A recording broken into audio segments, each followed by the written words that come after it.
warahmatullahi wabarakatuh. Halo teman-teman semua, kembali lagi dengan pembelajaran PPKN. Hari ini kita akan belajar tentang gambar cerita. Ada di buku tema yang kedua atau buku 5B, subtema yang ketiga. Pada pembelajaran kali ini diharapkan kalian dapat mengetahui tentang ciri-ciri gambar cerita dan juga pengertiannya, lalu langkah-langkah membuat gambar cerita dan juga teknik yang digunakan dalam mewarnai gambar cerita. Kemarin kita sudah belajar tentang gambar cerita atau gambar ilustrasi. Apakah teman-teman masih ingat apa itu gambar cerita? Gambar cerita adalah urutan gambar yang saling berhubungan satu dengan lainnya dan membentuk sebuah cerita. Ciri-ciri karya gambar cerita adalah sebagai berikut. Yang pertama, sebagian besar terdiri dari gambar. Yang kedua, gambar sesuai dengan isi cerita. Dan yang ketiga, gambar berurutan sesuai alur. Kamu bisa mencoba membuat karya gambar. Tentukan tema terlebih dahulu, misalnya tentang polusi udara. Tentukan juga apakah kamu akan membuat cerita berbentuk cerita bergambar atau komik. Pada cerita bergambar atau gambar cerita, teks cerita dituliskan dalam bentuk narasi di luar gambar. Sedangkan pada komik, cerita dituliskan dalam bentuk percakapan di dalam balok percakapan pada gambar. Lalu apa saja sih langkah-langkah yang digunakan dalam membuat gambar cerita?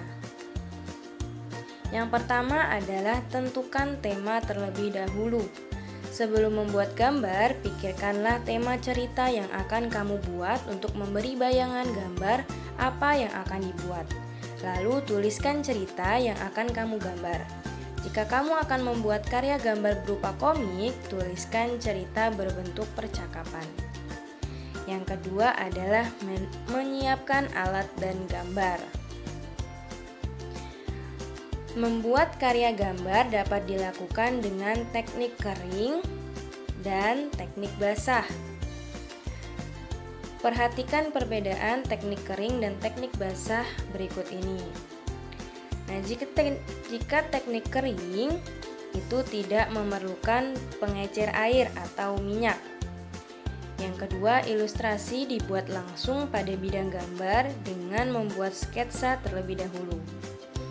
Yang ketiga, dapat diberi aksen garis atau warna sesuai dengan media atau teknik kering yang digunakan.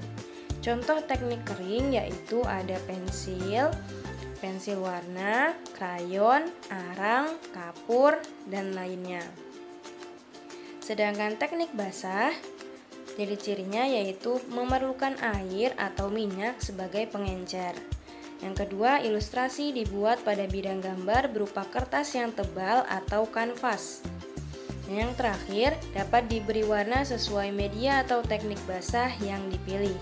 Contoh teknik basah antara lain ada cat air, tinta bak, cat poster, cat akrilik, dan juga cat minyak.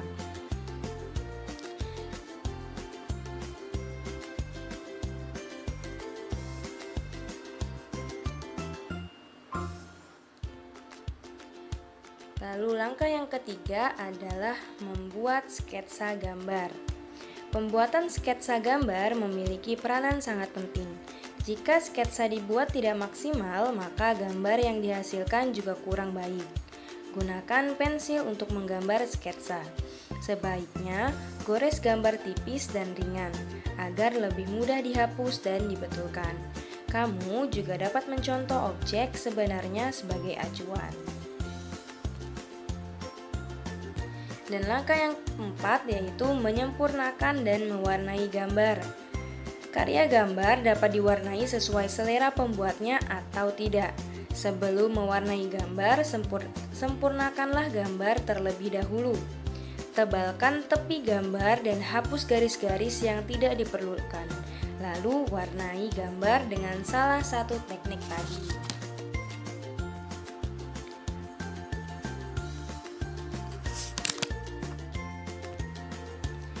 Nah, bagaimanakah kita caranya mewarnai sketsa dengan teknik tertentu? Yang pertama ada teman-teman bisa lihat di sini pada gambar tersebut diwarnai dengan teknik kering, yaitu dengan menggunakan arsiran atau gradasi pensil. Lalu gambar yang kedua itu diwarnai dengan teknik kering juga, yaitu dengan gradasi krayon. Dan yang terakhir contohnya adalah pada gambar yang ketiga diwarnai dengan teknik basah, yaitu dengan cat air. Nah, itu tadi mengenai gambar cerita atau cerita bergambar. Semoga teman-teman dapat mengambil manfaatnya dari materi tadi. Sekian untuk pembelajaran kali ini, semoga dapat bermanfaat untuk kita semua. Wabillahi taufiq wal hidayah. Wassalamualaikum warahmatullahi wabarakatuh.